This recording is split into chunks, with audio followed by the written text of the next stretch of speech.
Hi అండి. 1 year పాటు store చేసుకునే ఆమ్ల మురబ్బాని ఈజీగా ప్రిపేర్ చేయడం చూపించేస్తున్నాను. ముందుగా స్టవ్ వెలిగించి కడాయి పెట్టుకొని స్టీమ్ కోసం అరేంజ్ చేసుకున్న తర్వాత ఒక 5 మినిట్స్ ఆమ్లస్ని బాయిల్ చేసుకొని పక్కన పెట్టుకోవాలి.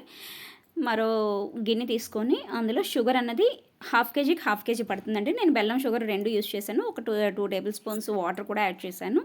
సో అలా కరుగుతున్నప్పుడే మనం ఉడికించుకున్న ఆమ్లస్ను యాడ్ చేసుకొని నిమ్మరసాన్ని వేసుకోవటం వల్ల మనకి అగరిపోతుంది. అలాగే సాల్ట్ వేయటం వల్ల టేస్ట్ అనేది అడ్జస్ట్ చేసుకోవటానికి.